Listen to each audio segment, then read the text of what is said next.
એટલે આ મોકલેલા. એમની લીલા છે પરમાત્માની, બીજું કઈ નહીં. બાકી પરમાત્માને મળવું તો કોણ ના પાડે. પણ છતાંય તે ઉદ્ધવના મનમાં કંઈક થોડોક અહંકાર આવ્યો છે જ્ઞાનનો, તે મૂળિયું ઉખાડી નાખ્યું ભગવાને કે જોઈ લો અહીં આગળ પ્રેમ ભક્તિ. તમે ઉદ્ધવજી જ્ઞાનના કમંડમાં રહો છો, પણ ભક્તિ આગળ કઈ કિંમત નથી તમારા જ્ઞાનની. આ પ્રમાણે સમજાયું. થોડા દાડા થયા એટલે ભગવાને કહ્યું કે પેલા અક્રૂરજીને અને પેલી કુબજા એને આપણે વચન આલ્યું છે ને, તો આપણે જઈ આવીએ. ઉદ્ધવ મારી જોડે આવશો? તો કે હા મહારાજ હેડો. ઉદ્ધવજીને જોડે લઈને કુબજાને મળવા ગયા. બોલો, કુબજાને ઘેર જાય. જરા વિચિત્ર વાત છે થોડી.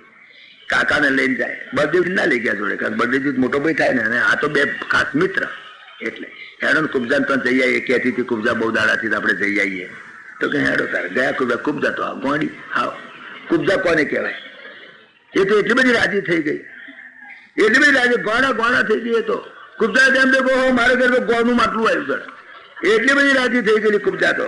અરે બહુ સારું થઈ ગયું, બહુ સારું થઈ ગયું. નહીં તો ગોળ પણ જ કરવા માંડી. ગોળ પણ તે કેવું જરાક થોડુંક ના કહેવાય એવું ગોળ પણ કરવા માંડી. પેલો તો થાળ ભરી અને ભગવાનનું છે તે પેલું એ કરવા માંડી, આરતી ઉતારી ભગવાનની. બહુ સરસ આરતી ઉતારી ને કેટલો બધો ને પછી તો શૃંગાર કર્યો ને પછી તો કંઈક કર્યું ને પછી કે મહારાજ તમે આયા તે બહુ સારું થયું. તમે મને કહ્યું હતું, તમને વચન આપ્યું હતું, તો તમે આયા તે બહુ સારું થયું. ગાવા માંડી, મારે ઘેરે પુરુષો તમ પધાર્યા રે. હા, એવું બધું તમે જાણો છો ભજનો બધા. એવી રીતે ખૂબ ગાઈને પછી તો આમ જાણે ઘેલી હોય. મહારાજ હવે એક કામ કરો, હેડો હવે સૈયામાં આપણે મારા પ્રાઇવેટ રૂમમાં. હા, ગોળી માતા કે ગોળો. પણ પરમાત્મા તમે જુઓ, ઉદ્ધવજીને બહાર બેહાડ્યા અને ભગવાન શ્રી કૃષ્ણ ગયા. બોલો, વિચાર કરો કેવું લાગ્યું હશે? કશું જ નહીં. હંમેશા માણસોને પરમાત્માનું સાચું સ્વરૂપ સમજાયું નથી. એટલે આ બધા કેટલાક એવા બેવકૂફો છે ને તે આવી વખતે નિંદા કરે છે. કુબજાન તો ગયા, પણ એનું રહસ્ય સમજ્યા નથી. મેં વચમાં વાત કરી હતી તે જ વખતે કે વરસાદનું પાણી એક જ પ્રકારનું હોય. વરસાદનું પાણી જે પડે છે એનું તો એક જ પ્રકાર છે. પરમાત્મા રસ સ્વરૂપ છે. રસો વૈ સહ. પરમાત્મા તો રસ સ્વરૂપ છે. વરસાદનું પાણી એક જ પ્રકારનું હોય, એક જ પ્રકારનું જળ, પણ એ શેરડીમાં જાય તો એ ગળપણ આપે, અને એ આંબલીમાં જાય તો ખટાશ આપે, અને એ મરચામાં જાય તો તીખાશ આપે. પાણી તો એક રસ છે, પાણીમાં રસ નથી. પણ તમે જો એ જ પાણી શેરડીમાં જાય તો ગળપણ આપે, એ જ પાણી મરચીના બિયામાં જાય તો તીખાશ આપે, એ જ પાણી તમે જો આ આંબલીમાં જાય તો એ ખટાશ આપે. એમ રસ સ્વરૂપ પરમાત્મા શબરીમાં જાય, સુર્પણખામાં જાય, અહલ્યામાં જાય, ગોપીઓમાં જાય, કુબજામાં જાય, દરેક જગ્યાએ જુદા જુદા રીતે લાગે. જે તેના જેવા કર્મ બીજ સ્વભાવ એ પ્રમાણે પરિણામ આપે છે. એમાં પરમાત્માનો કોઈ દોષ નથી. કોઈને કોઈ એના કર્મના બીજ એ પ્રમાણે પરમાત્મામાં અમુક ક્યાં જોવાનું રહ્યું. એટલે પરમાત્મા તો રસ સ્વરૂપ છે. એનો તો એક જ રસ છે, બીજો રસ છે નહીં.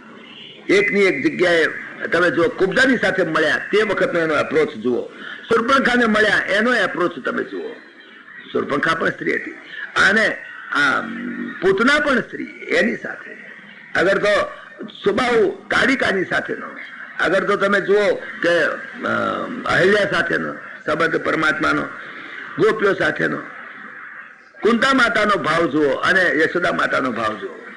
આ બધી સ્ત્રી જાતિ તો બધી એક જ છે, પણ છતાંય જે જેના કર્મના બીજ એ પ્રમાણે પરમાત્મા સૌને પોષણ કરે છે, દરેકના ભાવને પુષ્ટ કરે છે પરમાત્મા. એટલે આ કુબજાનો જે પ્રસંગ છે ને એ જરા હાચવીને સાંભળવા જેવો છે. એટલા માટે કુબજાને માટે ઘણા, અને ભગવાન ત્યાં ગયા ત્યાં નિંદા કરે. બીજે દિવસે અક્રૂરને ત્યાં જયારે ગયા ત્યારે આ ચોખવટ કરી.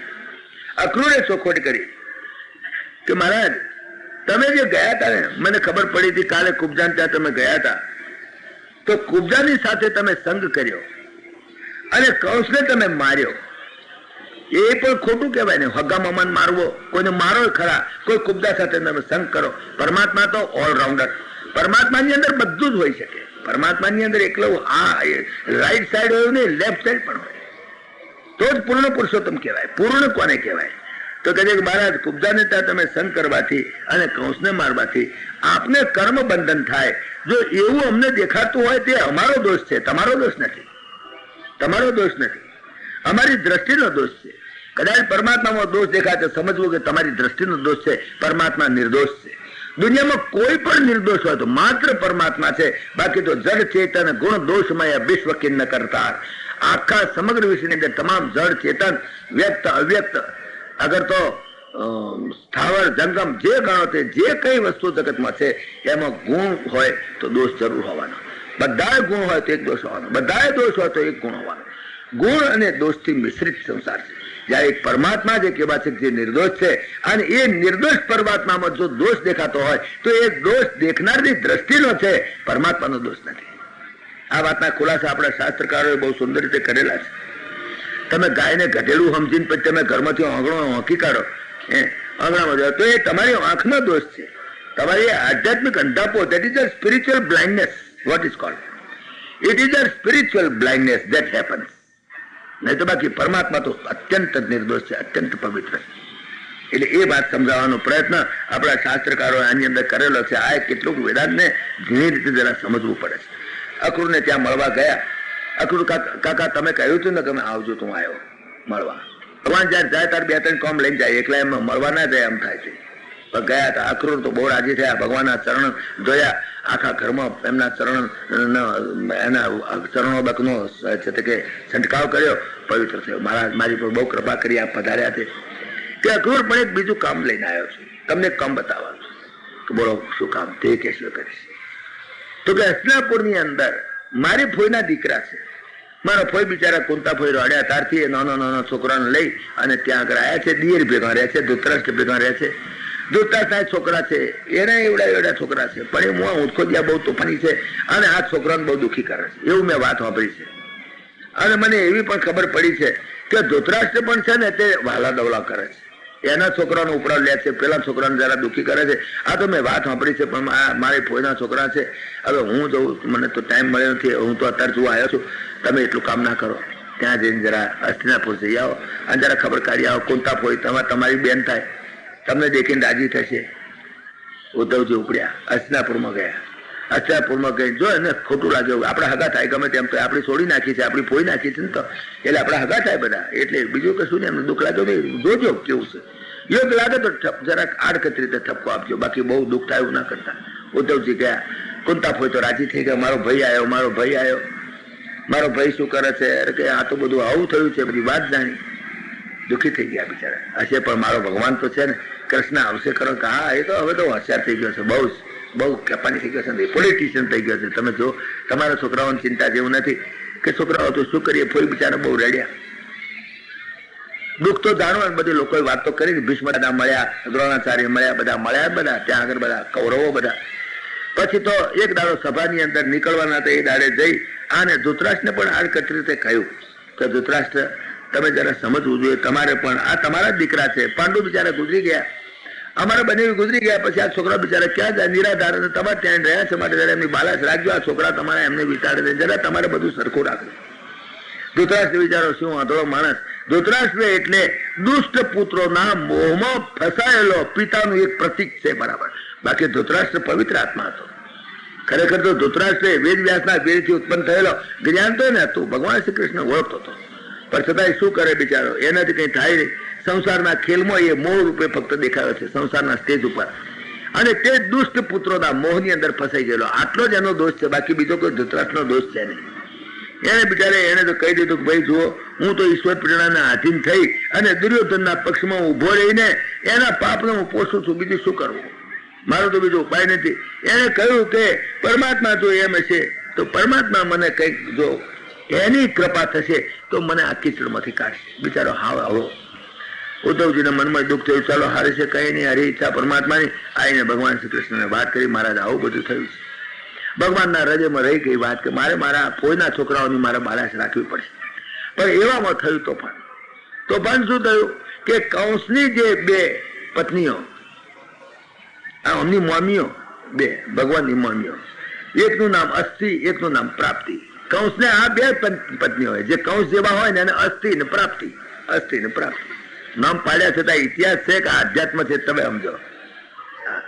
આ અસ્થિ અને પ્રાપ્તિ એ બે એની દીકરીઓ, એ બે દીકરીઓ પછી કંસના મરી ગયા પછી એ તો ગઈ પિયર નાઈ ગઈ, અને ત્યાં એનો બાપો જરાસંઘ, આ કંસનો સસરો જરાસંઘ તો જઈને પોકે પોકરવા માંડી.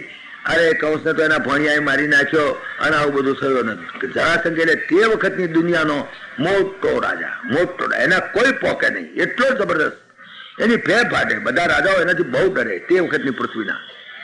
તો જરાસંઘ એટલો જોરદાર, એને એકદમ ગુસ્સો આવી ગયો કે હા મૂળિયા ઉખાડી નાખું, યાદવ કોને મૂળિયા ઉખાડી નાખું અને કૃષ્ણને મારું. બીજી વાત વિચાર કરો, આ લીલા દ્વારકાની લીલાના અનુસંધાનમાં છે. મથુરાની લીલા તો પૂરી થવાઈ છે. દ્વારકાની લીલા બરાબર 50મા અધ્યાય ઉપર આવે છે. એટલે ઉત્તરાર્ધ શરૂ થયો. ભાગવતમાં દશમ સ્કંદના પૂર્વાર્ધ અને ઉત્તરાર્ધ બે ભાગ છે. તો અહીંથી 50મા અધ્યાયથી માણસને ઉત્તરાર્ધ શરૂ થાય. માણસના જીવનનો ઉત્તરાર્ધ ક્યારે શરૂ થાય? 50મા વર્ષથી. અહીં 50મા અધ્યાયથી દશમ સ્કંદનો ઉત્તરાર્ધ શરૂ થાય છે. જીવનનો ઉત્તરાર્ધ પણ 50મા વર્ષથી થાય છે. અને તે વખતે દેવપુરી, આ તમારી મથુરાપુરી દેવપુરી, એ દેવપુરીના પછી હોંધા દુખવા માંડે. એના દેવપુરીના હોંધા દુખવા માંડે એટલે સમજવું કે હવે જરાસંઘ ચઢાઈ કરવાની તૈયારી કરે છે. સમજી ગયા? જરાસંઘ સમજ્યા ને તમે? આ બધા શબ્દો ટેકનિકલ શબ્દો છે, આધ્યાત્મિક શબ્દો ગોઠવ્યા છે. આ મથુરાપુરીના હવે કોંગરા ખરવા માંડ્યા છે. દોત અડધા તો પડી ગયા છે. કોણના હવે મોતિયા આવવાની તૈયારીઓ કરવા માંડી છે. કોણના દેવ તો ઉઠી ગયા છે, આંખમાં મોતિયા આવવાની શરૂઆત થવા માંડી અને ઢેંચણના ચકડા કડાકા બોલવા માંડ્યા છે. હવે આ મથુરાપુરી, હવે આ દેવપુરીની અંદર હોંધા દુખવા માંડ્યા. સમજવું, જરાસંઘ ચઢાઈ કરવાની શરૂઆત કરી રહ્યા છે. જરાસંઘ આવે એટલે મથુરાના દરવાજા તૂટવા જ મળે. આ તમને કહું, જેના જેના મથુરાના દરવાજા તૂટવા માંડ્યા છે બધા સમજી લેવું જરાસંઘની તૈયારી છે. હવે આમાંની ઢેંચણના મજાકના લપટા પડી ગયા છે. હવે ખાધેલું હવે પતતું નથી. આ બધી સ્થિતિ આવી છે. જરાસંઘે 17 વખત ચઢાઈ કરી. 17 વખત તમારી ઉપર જરાસંઘ 17 વખત ચઢાઈ કરે તો લગી તમે ડાક્ટર તો જજો.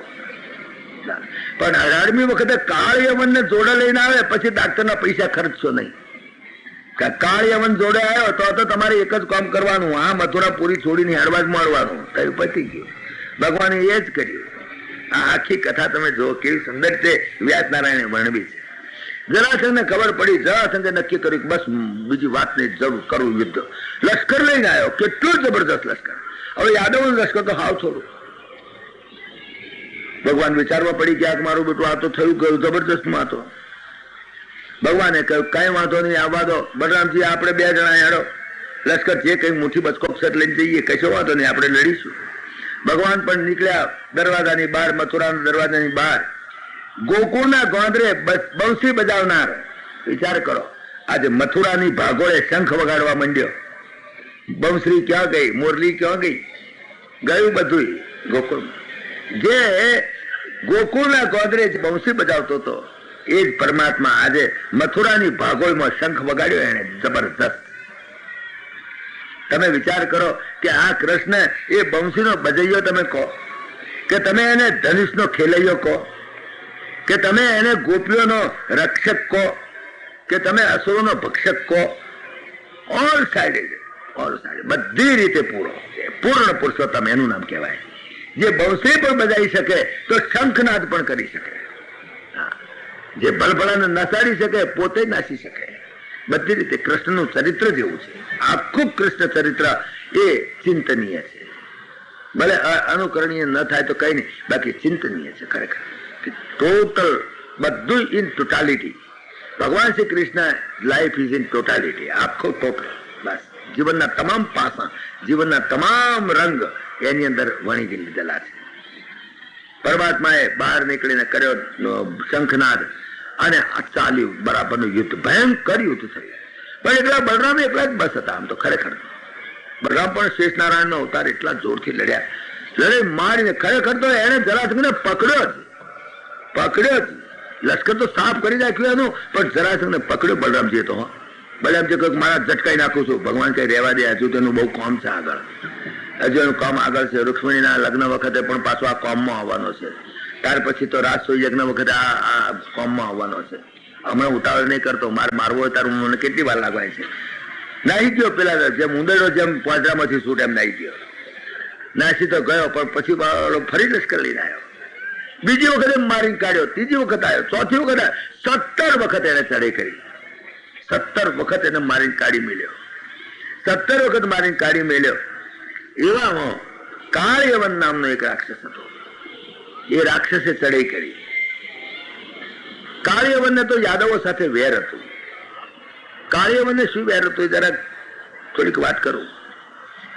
આજે ભગવાનના જે નામકરણ સંસ્કાર વિધિ કરવા ગયા હતા ને ગર્ગાચાર્ય, એ ગર્ગાચાર્ય એક વખત કંઈક બારગામ ગયા છે કે ત્યાં ગમે તેમ કઈ યાદવોની કોઈક સભા હતી કે એમાં કંઈક બેઠા હતા. બધા યાદવો હતા અને એમની સભામાં બેઠેલા, અને એની અંદર ગર્ગાચાર્ય નો હાળો, ગર્ગાચાર્ય છોકરો નતો, તે પેલા હાળાએ એની મશ્કરીમાં નપુસંગ કહ્યો. બસ ગર્ગાચાર્યને ગુસ્સો આવી ગયો એકદમ, અને બધા યાદવો તે હસી પડ્યા. હસી પડ્યા એટલે બસ હવે તો યાદવોનું નિકંદન કરી નાખે એવો કોઈ રાક્ષસ પેદા કરો. બોલો આ ગર્ગાચાર્ય કહો. પછી તો દક્ષિણમાં ગયા ને ત્યાં એક રાજા હતો, એને ખૂબ એમ કે એને ત્યાં આગળ એમણે પેલા રાજાએ સેવા પણ બહુ કરી. ગર્ગાચાર્ય તો મહાન પુરુષ એટલે. અને એક દાસી એને આપેલી એની સેવામાં. એ દાસીથી એને એક આ કાળયવનને પ્રગટ કર્યો, દાસીના શરીરથી. આ કાળયવન યાદવોનો દુશ્મન. એ કાળયવન અહીંયા આગળ મથુરા ઉપર ચડી આવ્યો. મથુરા ઉપર ચડી આવ્યો ને જ્યાં કાળયવનને દેખ્યો, ભગવાન સમજી ગયા કે આ કાળયવનના લશ્કર હાથે પહોંચાય એમ નથી. અને જો જરાસંઘને ખબર પડશે, જો જરાસંઘને ખબર પડશે મારો એ ચડી આવશે, પછી 2 જણા ચડી આવે, 2 દુશ્મન થઈ જાય. ભગવાને વિચાર કર્યો. કાળયવન તો બિચારો ભગવાનને ઓળખતો હતો. એકવાર નારદજીને મળેલો, તારે પૂછેલો ભગવાન કેવા છે કૃષ્ણ? કે જો કાળા છે, સમજા ને, પીતાંબર પહેરે છે, એમના મણી પણ પહેરે છે. આ બધું તને કહું, બધી નિશાની આલેલી. નારદ પાસે નિશાની આવેલો આ કાળયવન. હવે કાળયવન લશ્કર લઈને આવ્યો. ભગવાન શ્રી કૃષ્ણ તો ઓળખે છે નો, પણ એના મનમાં કહું લશ્કર લઈને આવશે એટલે ખબર તો પડશે ને, રથ ઉપર બેઠો હશે ને બરાબર ની આમ, એટલે ખબર પડશે. એને ધમધોકાર લશ્કર ત્યાં આગળ બહાર ગોઠવી દીધું. ભગવાન સમજ્યા, બલદેવજી ભાગી જવા જેવું છે. તાબડતોબ એમણે કોણ જાણ કેવા ભયરાણ કર્યા, શું કર્યું, અને કેવી રીતે એમની યોગ શક્તિથી એમણે ત્યાં સમુદ્રની વચમાં દ્વારકા ઉભી કરી દીધી. દ્વારકા ઉભી કરી દીધી, જબરદસ્ત દ્વારકા ઉભી કરી દીધી. અને બધા કહે છે કે યાદવોનું આપણે શિફ્ટિંગ કરો, રિસેટલમેન્ટ, બીજી વાત નહીં. અને એક બાજુ હું જઉં છું દરદ બાજુ આપણે લડીએ, તમે આ જ કામ કરો. બધું સેટલમેન્ટ કરો, બીજી વાત નહીં. બધા યાદવોને હવે આપણે ખાલી કરીને ચાલ્યા જવું છે, કોઈ ના રહેવું જોઈએ. બધા યાદવો દ્વારકા ભેગા, એવું તમે ગોઠવાનું. હું જઉં છું બહાર, પેલો લશ્કર પડી છે. ભગવાન તો નીકળ્યા બહાર, નહીં કશું ખોટું હાથમાં નહીં લીધેલું, ધનુષે નહીં, લાકડીએ નહીં, કશું નહીં. એમને એમ નીકળ્યા બહાર, પેલા ખભે ખેસું નાખીને આમ હલાવતા. કાળયવને જોયું કે આલા કોણ? આ કૃષ્ણ જ આવે છે. નારદે જે આપ્યું છે સ્વરૂપ એ પ્રમાણે કૃષ્ણ જ હોય છે, પણ આમ કેવી રીતે આવે છે? આ લડવા નથી આવતો, એકલો હેડો આવે છે બારોબાર. કાળયવને વિચારવું પડી ગયું કે આ એકલો હેડો આવે છે, આ લડવાની કેવી જાતનું કહેવાય? હું તો એને લડવાનું આહવાન આપ્યું છું, ના તો સીધો હેડે, મારો હોમે આવત પાછો. અને ભગવાન ખરેખર આને હોમે આમ સીધા હેડ્યા આવે, સીધા હેડ્યા. પેલો વિચાર પડી ગયો કે લડવાની વાત છે, શું ઉભો જોવાતો તો કે છે શું અહીંયા હમણાં આવશે, કંઈક બોલશે તો ખરો, કંઈક ગાળ દેશે તોય લડું. અગર તું શું કહેવા આવે છે ને ખબર પડે. ભગવાન છેકથી હેડ્યા, પેલો જોઈ રહેલો છેક નજદીક આવ્યા.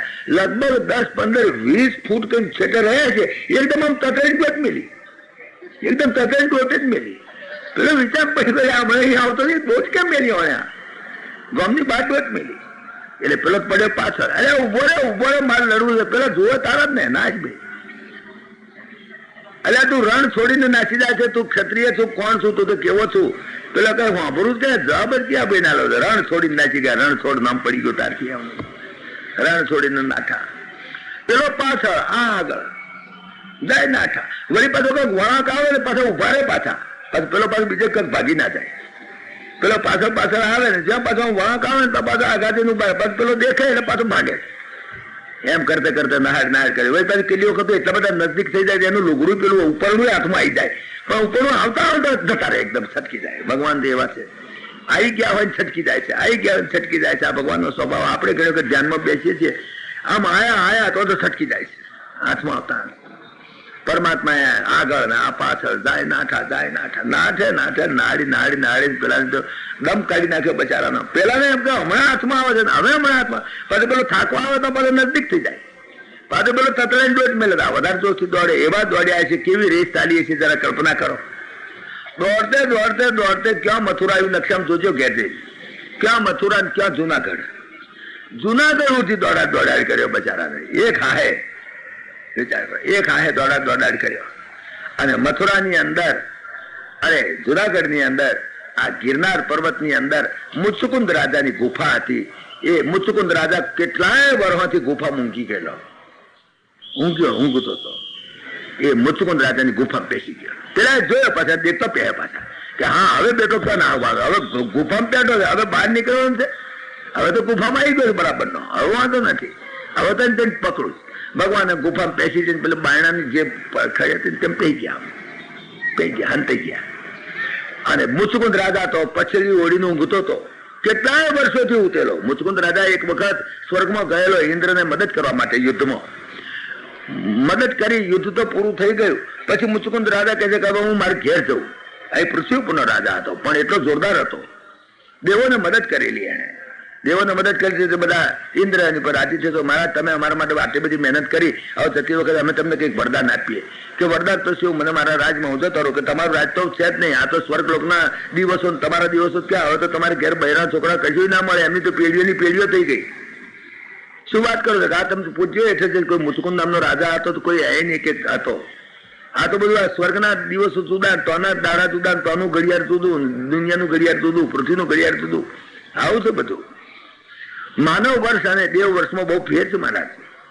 તો કે તારે હવે હું હેઠળ જઈને ક્યાં જાઉં? તો કે કાંઈ નહીં, હવે તો શું, હવે તો કોઈ કશું જ નહીં ત્યાં તો, કે મારી પત્ની કશું ના મળે ને, એ તમારા છોકરાની 1000 પેઢીઓ જતી રહી. તો કે ઘર બહુ વિચિત્ર, કે અત્યારે મારે શું કરવું? અચ્છા કઈ વાંધો નહીં, મને એક વરદાન આપો, હું થાકી બહુ ગયો છું, માટે મને કોઈ ગુફા આપો જેની અંદર હું ઊંઘી જાઉં, મને કોઈ ઉઠાડે નહીં કેટલાય વર્ષો.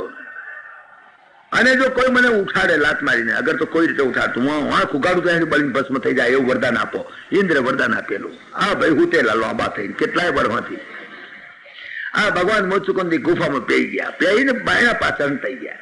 પેલો જેવો દોડતો દોડતો એક ગુસ્સામાં તો બચારો છેક મથુરાથી દોડતો અંદર ટ્વેન્ટી કડી થઈ ગઈ છે બચારાને.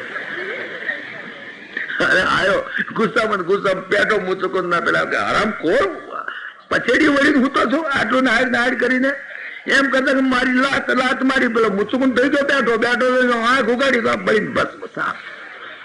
ક્યાં જતો કે મુચુકુંદ ને ક્યાં નહાડતા પરમાત્મા લઈ ગયા. અને પછી તો પરમાત્માનો પ્રકાશ થયો. મુચુકુંદ રાજા વિચાર પડી ગયો, તમે કોણ છો મહારાજ? પછી તો ભગવાને ઓળખાણા, મુચુકુંદ તારી ઉપર કૃપા કરવા માટે હું આવ્યો છું, તે બહુ કામ કર્યું, તું બહુ પવિત્ર આત્મા છું. અને મુચુકુંદની બહુ સુંદર સ્તુતિ છે, આખો અધ્યાય ભરી બહુ સુંદર સ્તુતિ છે. મુચુકુંદે બહુ સુંદર સ્તુતિ કરી. મુચુકુંદ તારા કલ્યાણ માટે, એકનું કલ્યાણ એકનું સાપ. પરમાત્મા એક હોમટા બે કોમ એક તીરે કેટલાય પક્ષી મારે. મુચુકુંદ રાજાનો ઉદ્ધાર કર્યો. ભગવાને વિચાર કર્યો કે હવે મારું કોમ પતી ગયું, કાળ યવન તો સાફ થઈ ગયો, ફરી મથુરામાં જઈ આવ, જરા જઈને જોઈ આવ કેમનું છે, ક્યાં સુધી આવ્યું, દ્વારકા બધું પેલી કોરા બધું હમણાં કર્યું કે નથી કર્યું, બધા ગયા કે નહીં એ જોવા માટે ફરી પાછા આયા તો લગભગ બધું પૂરું થઈ ગયું હતું. હવે બળરામજી એકલા બેઠા હતા, શું કરીશું ભાઈ હવે? તો કે આવે છે પેલો 18મી વખત તમારો મોમાનો હારો, શું નામ? હા જરાસંઘ આવે છે કે હવે યુદ્ધ કરવા, કે હવે કશો વાંધો નહીં, સ્વન યુદ્ધ કરવા તો આપણે બે તતડે નાહી જ જવાનું, હવે આ જ કોમ આપણો ધંધો જા નાહી જવું, બીજી વાત છે. દ્વારકા ભેગા થઈ જઈએ તો કે મહારાજ પકડશો તો અરે તમે હેડો તો ખરા. નીકળ્યા 2 જણા, જરાસંઘ આવ્યો, સામે દેખ્યો, આ 2 જણા તતડે રોટે જ મેલી ફરી પાછી, બધું હવે તોરા કોઈ છે નહીં. જરાસંઘ પડ્યો પાછળ પડ્યો, દોડતા ગયા. એ હવે ક્યાં હાથમાં આવ્યો? લશ્કર હાથે તો દોડેલો. પ્રવર્ષણ પર્વત વચમાં આવ્યો. પ્રવર્ષણ પર્વત ની અંદર પેહી ગયા. પછી તો ચારે બાજુ લશ્કરનો ઘેરાવો ગાલી દીધો કે એ લોકોને હવે તો પકડી પાડો. પણ મારું તો આખા પ્રવર્ષણ પર્વતો ફર્યા, કે જડે જ નહીં. વિચાર કરો, ક્યાંય જડે નહીં. પ્રવર્ષણ પર્વત એટલો બધો મોટો, કેટલોનું લશ્કર બધું ફેરવી પણ ક્યાંય જડે જ નહીં. પરમાત્મા હૃદયમાં સંતાડેલા પરમાત્મા જે નથી જડતા, તો પર્વતમાં હંતાયેલા કેવી રીતે જડે? વિચાર કરો. જેને હૃદયમાં નહીં જડે એને પરમાત્મા, એને પર્વતમાં નહીં જડે. ના જ જડ્યા કે મારા બેટા નાહી ગયા લાગે છે, પણ નાહે કેવી રીતે? લશ્કર ચારે બાજુ બરાબર ઘેરાવો કર્યો, કોઈ આમ એક ચકલી ના જઈ શકે એવો ઘેરાવો હતો. પછી નક્કી કર્યું કે બેટા છે તો અંદર ચોક્કસ 2 જણા છે તો અંદર, એમ કરો આગ લગાડો, બીજી વાત નહીં. તો આખા પ્રવર્ષણ પર્વતને આગ લગાડી આરામખોરોએ. આખા પ્રવર્ષણ પર્વતને આગ લગાડીને આગ લાગીને બધું તળિયા ઝાટક થઈ ગયું, કોઈ ના મળે, બેરન થઈ ગયું. પછી ખોલ્યું પણ તોય ના ચડ્યા. કોણ જાણે ક્યારે ભૂસકો મારી નાઈ ગયા છે, ક્યાં કઈ ખબર જ ના પડી. ભગવાન ક્યારે નાઈ જાય ખબર શું પડે. થયું હાથ ઘસતા ગયા, મોં જતો રહ્યો લાગે છે. હવે તો હેડો કશું નથી, આમાં કઈ માલ નકામી મહેનત કરી, ફોગટ માથે પડી, ભગવાન પહોંચી ગયા, દ્વારકા ભેગા થઈ ગયા. આ દ્વારકા નામ પડ્યું છે. તમે જો દ્વારકા એના દરવાજા બહુ મોટા, એટલે દ્વારકા કરવા માંડ્યા, એમાં દ્વારકા નામ પડી ગયું. દ્વારકા એમ દરવાજો ક્યાં છે? દરવાજો જ ચડે મારો બેટો. એવું દ્વારકાનો એટલો કોટ હતો ને, એવો બનાવેલો કોટ, સુદર્શન ચક્ર ફરે ભગવાનનું. હા, એટલું વિજિલન્સ કે માખ ના પેશી શકે, માખ કે મચ્છર ના પેશી શકે દ્વારકાની અંદર. એટલી સુંદર વ્યવસ્થા એની. દ્વારકાના દરવાજો ક્યાં છે એ જ ખબર ના પડે. પૂછે દ્વારકા, એમ પૂછે, એની ઉપરથી એમ નામ દ્વારકા પડી. જલ્દી જોવામાં ના આવે એટલે દ્વારકા એમ કહેતા નામ દ્વારકા પડી. દ્વારકા એ બ્રહ્મ વિદ્યા છે. જો દ્વારકા શબ્દનો, દ્વારકાનું બહુ મહાત્મ્ય છે. દ્વારકાનું બહુ મહાત્મ્ય છે. દ્વારકા એ બ્રહ્મ વિદ્યા છે. અને જ્યાં બ્રહ્મ વિદ્યામાં પોકે ત્યાં જરાસંઘ કદાપી એને નુકસાન નહીં કરે. જરાસંઘનું ત્યાં દ્વારકામાં ન ચાલે. જરાસંઘ દ્વારકા ના ગયો. જ્યાં બ્રહ્મ વિદ્યા આવે ત્યાં જરાસંઘનું કઈ ના ચાલે, કાળયવનનું પણ નહીં ચાલે. પછી કાળયવન એને કઈ કરી શકે નહીં, એને જરાસંઘ કઈ કરી શકે નહીં. તો બ્રહ્મ વિદ્યા છે જે દ્વારકા ને બ્રહ્મ વિદ્યા તરીકે શાસ્ત્રોની અંદર એનું વર્ણન છે. દ્વારકા એને બ્રહ્મ વિદ્યા. બ્રહ્મને બેસાડો તમે તમારા દ્વાર ઉપર, ઇન્દ્રિયોના દ્વાર ઉપર તમે બ્રહ્મને બેસાડો તો પછી જરાસંઘ કાળયવન નહીં આવે. કાળયવન પાછળ પડે, પેલા પાછળ પડે તો, અને આ જરાસંઘ તો પ્રવર્ષણ પર્વત એટલે કે કથા શ્રવણમાં પેસી જવું. જરાસંઘ તોય તમારી પાછળ નહીં પડે. આ તમને કહું, કાળયવન પણ તમારી પાછળ નહીં પડે. તમે આ કથા શ્રવણ, પ્રવર્ષણ પર્વત એટલે કથા શ્રવણ પ્રવર્ષણ, તો એમાં તમે આવો તો ત્યાં આગળ તમને આ જરાસંઘ પણ ત્યાં વિનય વિતાડે ગમે તે હોય. આ બધી વાતો આધ્યાત્મિક રીતે બહુ સુંદર રીતે ઘટાયેલી છે. દ્વારકા એનું મહાત્મા બહુ છે.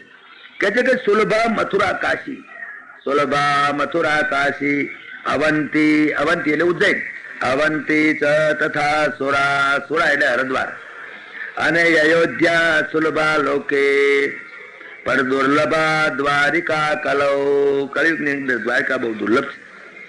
દ્વારકાની અંદર અમારા ભગવાન દ્વારકાધીશ થયા, દ્વારકા ચાલ્યા ગયા. દ્વારકાની અંદર બધા યાદવો બસાયા. ત્યાં પણ ઉગ્રસેનને રાજા બનાવ્યો. યદુકુળને તો એ શ્રાપ હતો ને એના, એ આથી રાજા દીધેલો. આગળ વાત આવી ગઈ. એટલે ભગવાન પોતે રાજા નહીં, એને દંડ નહીં, એને છત્ર નહીં, ચામર વગેરે જે રાજદંડ અને રાજાના ચિહ્ન વગેરે એમને નહીં.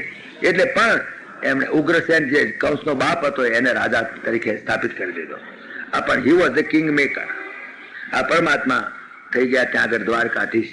એ દ્વારકાધીશને આ સંવત 1212 સાલમાં ડાકોર લઈ આવેલો પેલો બોડાણો. 1212 હતા, કેટલા 1940, 2000 ચાલે, 2045 એટલા વર્ષ થયા. સંવત 1212 સાલમાં કહે છે કે ડાકોર આયા ત્યાંથી બોડાણો લઈ આવેલો ત્યાંથી. જો પરમાત્મા ભક્તિ ભાવથી ખેંચે નહીં આગળ આવ્યા છે. છતાં દ્વારકાધીશ હજુ ત્યાં છે. કોઈ દાડો નસીબદાર દ્વારકા જોવા જેવું છે, બહુ સુંદર છે. ભગવાનની મૂર્તિ પણ બહુ સારી છે. આ દ્વારકાની અંદર પરમાત્મા રહ્યા. હવે થયું હાશ, હવે શાંતિ થઈ. હવે હું આ કકડાટમાંથી છૂટ્યા, હવે હખે રહીએ. ભગવાન એમ કહ્યું હખે તો રહીએ પણ બૈરા વગર. રોટલા કોણ કરી આપે? ડોસી ડો તો ગયડા થવા આવ્યા છે. પણ પેલો બળદેવો પરણે તારે પરણાય ને ભાઈ, મુશ્કેલી આ. જો કે મોટો ભાઈ કુંવારો હોય તો કે ભગવાન થી પરણાય નહીં. પાછું તો એવો નિયમ પાછો એવો. મોટો ભાઈ જો ગીરે અને બળદેવજી તો વિચાર જ ના કરે પરણવાનું. ભગવાન વિચાર કર્યો કે આ બળદેવજી મારાથી કઈ બોલાય નહીં, મા બાપ આગળ મોટા. ઘણું ચાલ મન થાય કે બળદેવજી તમે કઈક પરણવાની ઉતાવળ કરો તો મારું કોમ ઠેકાણું બોલે. નહીં તો બાકી તમે ક્યારે પરણશો અને હું ક્યારે પરણીશ ને ક્યારે પસ્તાઈશ. ઉંમર થવા આવી હવે ક્યારે પરણશો ને ક્યારે પસ્તાશો. છોકરા 25 વર્ષ 30 વર્ષ થાય છે, બેટા પરણતા નથી. એટલે ઘણી વખત આપણે કહીએ છીએ એમને ભાઈ હવે પરણી કાઢો, હવે ક્યારે પરણશો ને ક્યારે પસ્તાશો. એમ ભગવાનને પણ થયું કે હું ક્યારે પરણીશ ને ક્યારે પ્રસવીશ. હવે તો કંઈક 14 વર્ષની એમની લીલા ત્યાં મથુરાની, 11 વર્ષની પેલી, 25 વર્ષ તો થઈ ગયા. હવે પરણવાની ઉંમર થઈ ગઈ. પછી પરણવાની સિઝન જતી રહે પછી શું કામ? એટલે એમને થયું. પણ બળદેવજીને કહેવાય નહીં, મોટા ભાઈને એમને કેવી રીતે કહેવાય તમે પરણો? તારે મા બાપ આગળ વાત આવી ના થાય. કઈ આવી વાત કઈ થતી હશે? આવી વાત થાય નહીં. એટલે ભગવાન આમ રાહ જોઈ બે રહેલા કે બળદેવજીનું ઠેકાણું પડે તો મારું કામ ઠેકાણું પડે તો હું બૈરા ભેગો થઉં. એવામાં એક વાત બની, બહુ સુંદર વાત બની. સતયુગનો એક રાજા હતો. સતયુગની અંદર, અત્યારે તો ભગવાન શ્રી કૃષ્ણ તો અત્યારે તો દ્વાપરમાં છે, દ્વાપરમાં એમનો, પણ દ્વાપર પહેલા ત્રેતા હતો, ત્રેતા પહેલા સતયુગ. સતયુગની અંદર ઓખા મંડળમાં રૈવત કરીને એક રાજા હતો. જો સતયુગ પછી ત્રેતા પછી દ્વાપરમાં. સતયુગમાં ઓખા મંડળમાં રૈવત કરીને રાજા હતો. આ રૈવત રાજાને દીકરી એક હતી, બચારાને લાડકોડી એક જ દીકરી, પણ દીકરી જરા ઊંચાઈમાં વધારે હતી. સતયુગમાં છે ને, અત્યારે આપણે કળિયુગની અંદર જુઓ તો લગભગ 5 feet 6 inches હોય છે, લગભગ 5.5 ફૂટ કે 5.5 ફૂટની ઊંચાઈ હોય છે સ્ત્રીઓની. પણ દ્વાપરની અંદર તમે જુઓ તો લગભગ 10-11 ફૂટ નોર્મલ ગણાય, નોર્મલ 11 ફૂટ. અને ત્રેતામાં લગભગ 17-18 ફૂટ નોર્મલ ગણાય. અને સતયુગની અંદર લગભગ 24 ફૂટ તો નોર્મલ ગણાય, નોર્મલ. કારણ કે વૃક્ષો પણ ઊંચા, હો પાછું બધું ઊંચું જ હોય, બધું વૃક્ષો પણ એવા, બધી જ વસ્તુઓ ઊંચી, ઊંચાઈ દરેકની ઊંચી. પછી જેમ જેમ યુગ જતો જાય તેમ તેમ સ્ટન્ટેડ થતા જાય, તેમ તેમ જરા એની હાઈટ ઓછી થતી જાય. તો 24 ફૂટની ઊંચાઈનું નોર્મલ ગણાય. આપણે જેમ 5 ફૂટની ઊંચાઈ, 6 ફૂટની ઊંચાઈ કોઈ પણ સ્ત્રીની નોર્મલ ગણાય. પણ એમાં કોઈ સ્ત્રી 7 ફૂટની કોઈ છોકરી હોય તો કોઈ લે નહીં એને. વધારે ઊંચાઈ કોણ લે? એવો ટંડલ છોકરો મળવો છે ને, કોણ લે એને? ઊંચી લપડંગ એવી તાડ જેવી હોય તો કોણ લે? એમ આ અમારા રૈવત રાજાનું દુઃખ આ હતું કે છોડી આમ તો નોર્મલ 24 ફૂટ ગણાય, પણ આ છોકરી 30 ફૂટ ઊંચી, 30-35 ફૂટ ઊંચી લગભગ. હવે રૈવત રાજા ચિંતા પડી ગયા, એકની છોડીને ઠેકાણું પડે નહીં. હવે કોઈ જગ્યાએ જાય મૂર્ત્યો ખોળે, ભાઈ મૂર્ત્યાનું હાઈટનું ઠેકાણું ના પડે. ભાઈ થોડાક હશે ઊંચાઈ વાળા, એવા પોસાદ નીકળે ખરા ઊંચાઈ વાળા, એના જેટલી લગભગ એટલી તો નહીં પણ થોડી 1-2 ફૂટનો ફેર હોય, ચાલશે મારા ભાઈ એમ. એ રીતે એમણે 6-7 છોકરા જોયા. પણ છોકરા તો હાઈટમાં બરાબર, પણ કોઈકનું નાકોરું આમ હોય તો કે ના પસંદ. કોઈને વળી એનું કુળ પાછું એના સમકક્ષનું કુળ જોઈએ ને, એવું એમાં વાંધા પડે. વળી પાછો કોઈ જગ્યાએ છોકરો ભણેલો ના નીકળે, વળી કોઈ જગ્યાએ છોકરાને કઈ 1-2 હડપલા જોવે, વળી કેટલાક એક છોકરો એવો જોયો કે એની માં કજિયાળી હતી. એટલે આવા બધા વાંધા વચકા બહુ, એટલે મેળ નહોતો પડતો. બચારા તો દુઃખી થઈ ગયો કે મારી છોડીને ઠેકાણું છે પડે. તો એને 4-5 તો ખોળી કાઢ્યા હારા કે થોડીક ઊંચાઈ વાળા એને લગડે છે, ચાલશે. હવે 5-7 છોકરા એને નક્કી કર્યા અને વિચાર કર્યો કે હવે પણ આ 5માંથી કોને પસંદ કરવો. એને હું બ્રહ્માજીને પૂછ્યો તો ગયા બ્રહ્મલોકમાં પૂછવા. આ છોડીને જોડી લેતા ગયા હતા, હો ગયા બ્રહ્મલોકમાં પૂછવા. બ્રહ્માજીને તીર્થ કંઈક પ્રોગ્રામ ચાલતો હતો કશો, એટલે બચારાને 5-10 મિનિટ બાદ બેસી રહેવું પડ્યું. પ્રોગ્રામ પૂરો થઈ ગયો, સંગીતનો કઈ જલસો હતો.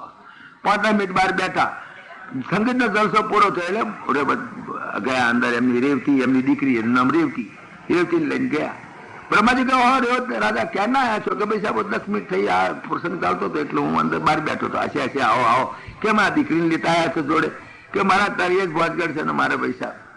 આ છોડી બહુ ઊંચી છે અને એનું કોઈ ઠેકાણું પડતું નથી. 5 છોકરા મેં જોયા છે આમ તો, અને એમાંથી કયો છોકરો પસંદ કરવો તમારી સલાહ લેવા આવ્યો છું. બ્રહ્મા કે ભલા માણસ, એ છોકરાના તો 1000 છોકરા થઈ ગયા, એની તો પેઢીઓ જતી રહી. અત્યારે તો બ્રહ્મલોકમાં તો એ લોકોનું નામ નિશાની નથી. આ અમને એક જ છોકરો નથી, પણ અહીં તો કરોડો પેઢીઓ જતી રહી. ક્યાં બ્રહ્મલોકના મહિના દિવસ ને, ક્યાં પૃથ્વીલોકના. તો કે મારા તો આ 5 છોકરામાંથી એક હોય જ છે ને, કોઈ ઓળખે નહીં, તને નહીં ઓળખે કોઈ. તું હવે પૃથ્વી ઉપર જવું ને, તું પૂજ્ય રેવત નામનો કોઈ રાજા હતો કે છે હતો જ નહીં ને, અમે તો જોયો નથી, કોઈ દાડો સાંભળ્યો નથી. કારણ કે લાખો વર્ષ થઈ ગયા એ વાત નતો. અહીંયા તું 10 મિનિટ રહી એટલી વારમાં તો લાખો વર્ષ થઈ ગયા પૃથ્વી ઉપર. આ કાળનો એક તમે આ બહુ સુંદર પ્રસંગ બતાવ્યો છે. આની અંદર કાળનું માપ કેટલી ઝડપથી આપણે કલાકને મિનિટને કર્યા છે, પણ એ બધો કાળ સાપેક્ષ છે. Time and space that is relative, સાપેક્ષ છે. તો વિચાર કરો. હવે રેવત રાજા ખૂંચ્યા કે મહારાજ તો પછી કરવું શું, આ છોડીને મારે કરવું શું? કારણ કે જુઓ અત્યારે તમે તો સતયુગમાં આવો છો ને, સતયુગના રાજા છો તમે તો, પણ ત્યાર પછી તો ત્રેતા ગયો, ત્યાર પછી દ્વાપર ગયો, અને અત્યારે દ્વાપરમાં ભગવાન શ્રી કૃષ્ણ પૃથ્વી પર પધાર્યા છે, અને એમનો ભાઈ છે મોટો બળદેવજી. એ બળદેવજીને તમે આ છોડી પરણાવજો. પેલો કે બાપજી પણ એ તો ના માને મારું કહ્યું, તક હું ચિઠ્ઠી લખી આવ્યો, એમાં શું વાંધો છે? જાઓ ભગવાન શ્રી કૃષ્ણને મળજો, તમારી છોડીને એની સાથે લગ્ન કરજો. ભગવાન શ્રી કૃષ્ણનો મોટો ભાઈ છે, આમ કુટુંબ સારું છે વગેરે બધું સારું છે, અને તમારે ભગવાન સાથે સંબંધ થશે. માટે જાઓ. બ્રહ્મા એ બિચારે સાચું બતાવ્યું. પેલો તો આવ્યો પૃથ્વી ઉપર ઓખા મંડળમાં, આ દ્વારકાની આગળ ઓખા મંડળ છે ને, ત્યાં પૂછ્યું બતાવ્યું ભાઈ અહીં કોઈ રાજા હતો? અરે ભાઈ અમે તો સાંભળ્યું નથી, કોઈ નામે નથી, ઇતિહાસમાં નથી, કઈ નથી. સમજી ગયો મારું બેટું ખરું. દ્વારકા ગયા ત્યાં ભગવાન શ્રી કૃષ્ણ, બલરામજી બધા દરબારમાં બેઠેલા, બધા યાદવો દરબારમાં, મોટી ઉગ્રસેન પણ બેઠેલા, મોટી સભા ભરેલી, અને ત્યાં આગળ પટાવાળાએ ચિઠ્ઠી આલી કે મહારાજ એક કોઈ બહુ ઊંચો એવા ચંડેલ જેમાં બે એક આયા છે, કે છે કે હું રેવત એનો રાજા હતો એવું કે છે, બોલાવું? તો કે ભગવાન તો બધું જાણતા જ હોય છે, આમ તો એમને તો બધી ખબર જ હોય. બોલાવો કોણ આવે છે જુઓ તો ખરા. ગયા રેવત રાજા એમની દીકરીને લઈને, રેવતીને લઈને. કેમ આવું થયું? કે હું તો પૈસાબેન ઓખામંડળનો રાજા હતો, અત્યારે તો તમે રાજા થઈને બેઠા છો, હું તો સતયુગમાં રાજા હતો, આ જ પ્રદેશનો રાજા હતો, પણ અત્યારે મને કોઈ ઓળખતું નથી. પણ હું સતયુગમાં હતો તારું ત્યાં ગયેલો, પણ બ્રહ્મા પાસે મારી દીકરી છે, એનું લગ્ન મારે એને જોવડાવવા ગયો, પણ ત્યાં તો કઈ ઠેકાણું પડ્યું નહીં. પણ બ્રહ્માએ મને કાગળ લખેલું છે અને કહ્યું છે કે આ તમારી દીકરીને બળદેવજી હાથે પરણાવજો. ભગવાન તેની ઊંચાઈ જોઈને રૂમાલ મોડે વગર ધરીનો અવાજમાં જગ મારું બેઠો, જો બળદેવાની દિશા. આ ક્યાં ઊંધું ટંડેલ અને આ ક્યાં ભગવાન તો રૂમાલ શું કરે, પણ મોટા ભાઈ એટલે પાછું આમ તો ખડખડાટ આવે નહીં. હું ચોમાં હવામાં જગમાર બધું ભારે થઈ જતો. બળદેવજી બેઠા હતા. બળદેવજી સાંભળો છો વાત? સાંભળો છો? કે આ શું છે આવું? કે જો ભાઈ આ તમારે આની સાથે પરણવાનું છે. બળદેવજી કે મારે આ બાપરે અહીંયા છે, આ ક્યાં ઊંચી ને હું ક્યાં? એ 5.5 ફૂટનો, પેલો 24 ફૂટની 30 ફૂટની મળી ગયા બાપ. બળદેવજી કે ના ભાઈ ના બાપ, મારે તો પરણવું નથી. કે શું વાત કરો છો? બ્રહ્માનો હુકમ છે, સમજ્યા કે નહીં? બ્રહ્માનો હુકમ તો માનવો પડે. ભગવાનને એમ કે આ પરણે તો મારું ઠેકાણું પડે. એટલે ભગવાનને તો આવ્યું બૈરું છોડાય છે કે નહીં, હું પરણાવી પાડો ગમે ત્યાં. બળદેવજી બિચારા તો ઊંચા નેતા થાય કે નહીં, ઊંચા નેતા થવાની વાત નહીં. હવે તો આ છોડ્યા તો તમારે પરણવું જ પડશે, બ્રહ્માનો હુકમ છે, હવે એમાં કઈ ફેરફાર થાય નહીં. બળદેવજી બિચારા ચિંતા પડી ગયા છે, ભાઈ બ્રહ્માનો હુકમ એટલે શું થાય? આ તો સુપ્રીમ કોર્ટ. સારું કે લગ્ન લીધા ભાઈ, હવે એનો ફેરા ફરવાના, મંડપે ઊંચો જ બાંધવો પડે ને, વહાડા કે ટૂંકા પડે વહાડા. મંડપે કઈ ચાલે બળદેવજીના જેવડો વહાડા ઊંચા, ને પછી તો ભાઈ લગ્ન ચાલ્યું, ફેરા ફર્યા, 2 જણા ફેરા ફર્યા પછી ભગવાન તો બધા મસ્કરા બહુ. ફેરા ફરીને ફેરા ફર્યા, લગ્ન નક્કી થઈ ગયું. એટલે ભગવાન શ્રી કૃષ્ણ બળદેવજી મોટા ભાઈ, જો ફેરા ફર્યા, લગ્ન સારું થયું, બહુ સારું થયું, એવું કરો, આ મારા ભાભીના માથા ઉપર હાથ મેલીને તમે આશીર્વાદ આલો. ક્યાં બા મસ્કરી તો પાકી કરીએ નહીં. મારા બાપીના માથા ઉપર હાથ મેલીને તમે આશીર્વાદ આપો. અને બળદેવજી આવી ગયો ગુસ્સો, એકદમ ગુસ્સો આવી ગયો. હવે મસ્કરી જ મારી કરી. બળદેવજી પાસે તો હળ હતું, હળ રાખતા હતા. એની પાસે હળ, અત્યારમાં હળ, તે હળનું એ પેલીની બોચીએ ભરવ્યું હળ, અને આમ કરતા એને ખેંચી હરખું થઈ ગયું બિલકુલ. એના જેટલી ઊંચાઈમાં જેમ પેલા બાટલીમાં બૂચ મારી દે ને એ પ્રમાણે હરકી કરી દીધી. બળદેવજી હરકી કરી દીધી. ચાલો નિરાશ થઈ, ભગવાનનું જય. ભગવાન જય બોલ્યા, સારું થયું, યારો મારો મોટો ભાઈ પહેણ્યો, હવે મારે મેદાન ખુલ્લું થઈ ગયું, હવે તક મારે પહેણવા જ મોડો, હવે ઊંધું કાઢીને બીજી વાત. ભગવાનને મારા ભાઈ દારૂ ઘોડું થઈ ગયું, હવે વાંધો નથી, હવે પહેણવા માંડું હું. વિચાર કરો, રેવતી ને સાથેનું બલરામજીનું લગ્ન કેટલું સુંદર રીતે વાત કરી છે.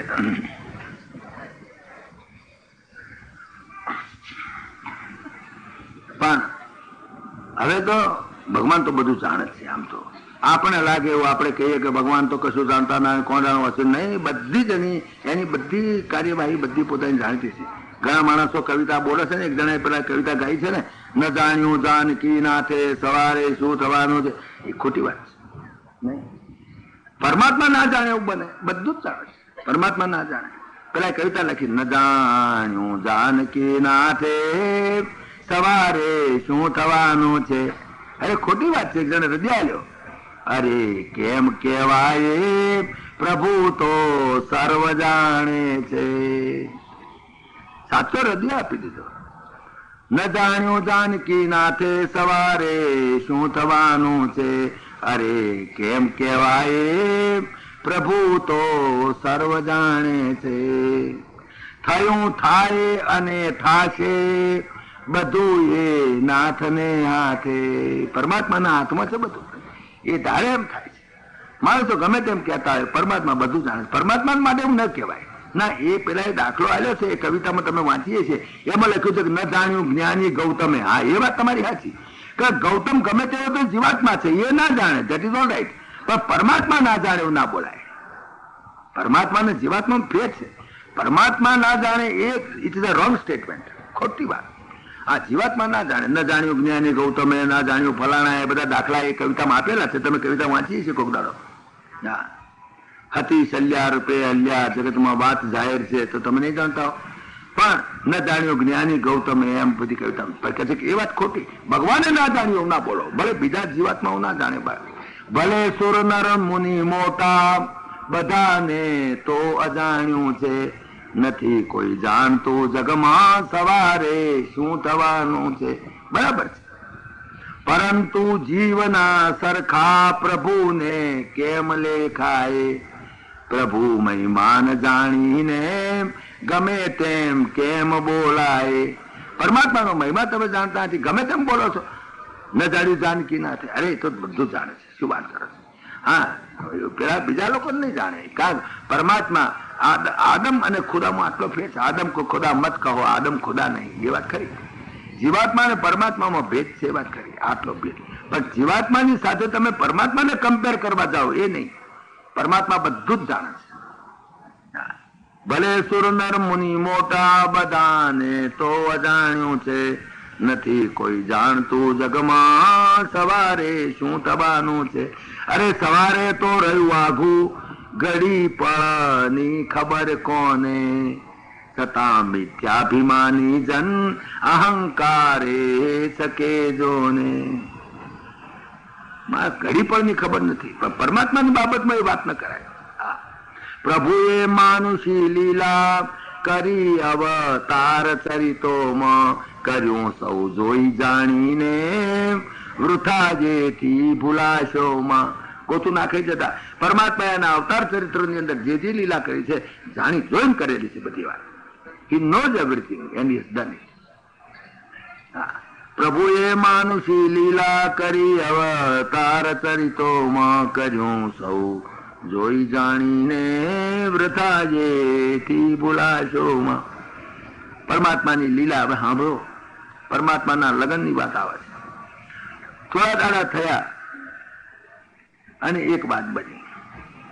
આ વિદર્ભ નો રાજા ભીષ્મક. વિદર્ભ એટલે કુંદનપુર. કુંદનપુર અત્યારે મહુવા કે છે. આ મહુવાની વાત છે.